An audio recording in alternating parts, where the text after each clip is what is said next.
नमस्कार दोस्तों, मैं आचार्य वसुधा हार्दिक अभिनंदन करती हूँ आप सभी का आपके अपने YouTube चैनल गुरु सप्तऋषि ज्योतिष शिक्षण संस्थान की ओर से।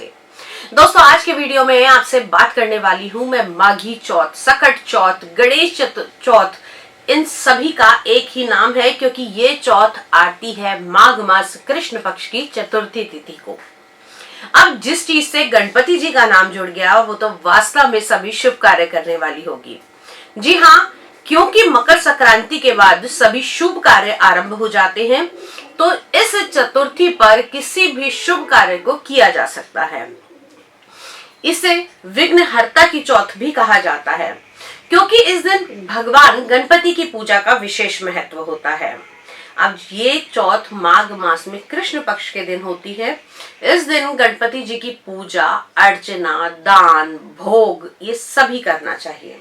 तो आइए अब जान लेते हैं कब होगी तिथि की शुरुआत और कब होगा समापन। तो माघ मास कृष्ण पक्ष की चतुर्थी तिथि यानी कि 17 जनवरी सुबह 4:06 से तिथि आरंभ हो रही है तथा वहीं इसका समापन होगा 18 जनवरी को सुबह 5:30 पर।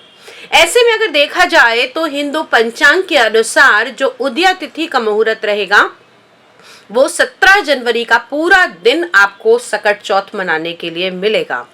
तो 17 जनवरी को मनाई जाएगी सकट चौथ का त्योहार।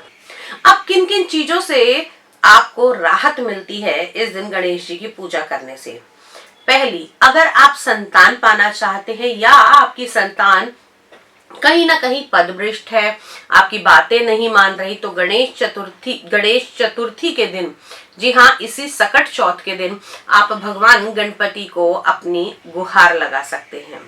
अगर आपके घर में कलह कलेश चल रहा है, आपका विवाह नहीं हो रहा, तो इस दिन भी मन्नत मांगी जा सकती है और इस दिन मांगी हुई मन्नत अगली चतुर्थी तक बिल्कुल पूरी हो ही जाती है। लास्ट में एक उपाय भी बताऊंगी कि कैसे आपको मन्नत मांगनी है और क्या आपको करना है, लेकिन उससे पहले जान लीजिए कि सकट चौथ का आप व्रत कर सकते हैं। इसमें तिल और गुड़ का भोग लगाया जाता है, तिल का चूरमा बनाया जाता है और भगवान गणपति की पूजा की जाती है। अब जब पूजा की जाएगी तो पूजा का शुभ मुहूर्त भी नोट कर लीजिए। सबसे पहले ब्रह्म मुहूर्त होगा सुबह 5:27 से लेकर 6:21। उसके बाद में अभिजीत मुहूर्त दोपहर को 12:10 से 12:52 पर रहने वाला है। उसके बाद में शाम को गोधूली वेला में 5:45 से 6:12 तक आप ये पूजा कर सकते हैं।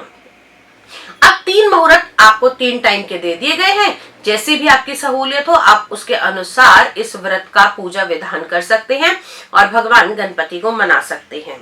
अब जब गणपति जी को मनाना है तो कुछ चीजों का आपको विशेष ध्यान रखना है। जैसे सबसे पहले जल, एक लोटे में आपको जल भरना है। एक सुपारी आपको अवश्य रखनी है। इसमें आपको एक नहीं 2 सुपारी रखनी होगी, वो मैं आपको बताऊंगी अभी किस लिए। एक जनेऊ का जोड़ा, एक लौंग, एक दीपक, पीले रंग का कोई भी कपड़ा जिसपे आप गणपति जी को बैठाएंगे और साथ ही साथ कुछ लेकर आनी है दूर्वा अगर आपको मिल जाती है, फल, फूल और गणपति जी को बिठाने के लिए एक चौकी, क्योंकि कहा जाता है कि गणपति जी को जब भी विराजमान करना चाहिए तब एक सुंदर सी चौकी पर उनको बैठाना चाहिए। गंगा जल आपके पास विशेष तौर पर होना चाहिए।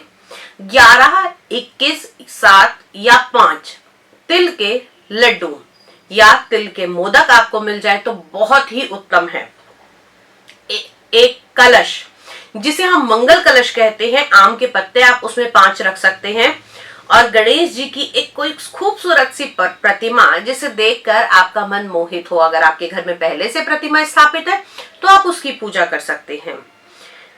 धूप और साथ में चाहिए जो दीपक लगेगा वो लगेगा देसी घी का और मौली का दीपक।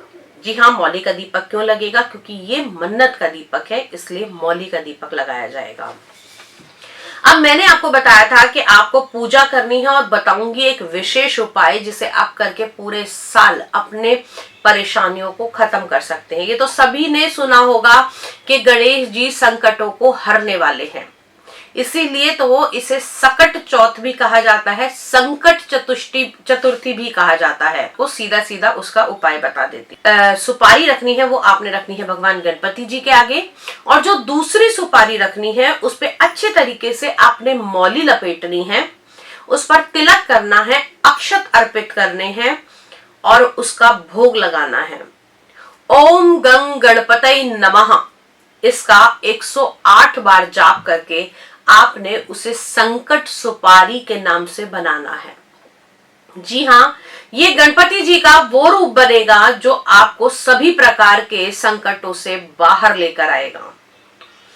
इसकी कहानी भी बहुत अच्छी है, बार बार कहानी का, क्योंकि जैसे जैसे मैं आपसे बात कर रही हूँ वैसे वैसे मुझे वो कहानी भी इस समय दिमाग में घूम रही है। अगर आपको कहानी चाहिए तो आप नीचे कमेंट बॉक्स में जरूर लिखकर बताइए कि वो ऐसी कौन सी कथा है जिससे ये संकट सुपारी तैयार हुई थी और इसका क्या क्या विधान है। अब इस संकट सुपारी को आपने तैयार कर लेना है, पूजा अर्चना करनी है, भोग लगाना है और एक पान का बीड़ा जरूर अर्पित करना है इस संकट सुपारी को।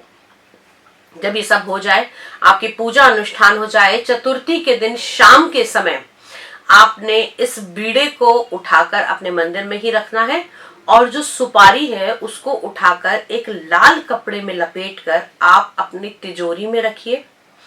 जब जब आप किसी विशेष कार्य पर जाना चाहते हैं तब तक या तो इस संकट सुपारी को अपने साथ लेकर जा सकते हैं या फिर इसको मस्तक टेक कर फिर आप जा सकते हैं। अगर ये सुपारी आपके साथ रहेगी तो आपका किसी भी प्रकार से अनिष्ट नहीं होगा, ऐसा स्वयं गणपति जी द्वारा कहा गया है कि इसीलिए इसे संकट चौथ के नाम से भी जाना जाता है। सभी प्रकार के संकटों से आपको मुक्त कराएगी। जिस किसी कन्या का विवाह नहीं हो रहा वो विवाह की मन्नत मांग के इस सुपारी को अपने घर के अंदर रख सकती है। जिस किसी को संतान नहीं हो रही वो गणपति जी के इस स्वरूप को संतान के स्वरूप में मानकर अपने घर के अंदर स्थापित कर सकते हैं। लेकिन बाद में इस सुपारी को करना क्या है? जब आपकी मन्नत पूरी हो जाए तब आपने भगवान गणपति जी को 1.25 किलो लड्डू का या मोदक का भोग लगाना है और उसके बाद में इस सुपारी को उठा के आपको अपने मंदिर में इसकी पूजा अर्चना नित्य प्रति करनी है। आज ही ये सोच लीजिए कि इस बार मुझे अपने सारे परेशानियों से मुक्ति पानी है और एक संकट सुपारी जरूर से बनानी है। गणपति जी सभी के विघ्न हरे, सभी के संकट हरे, इसी मनोकामना के साथ आज विदा लेती हूँ। अगले वीडियो में फिर से मुलाकात करूंगी, तब तक के लिए गणपति बाप्पा मोरया। जय माता दी।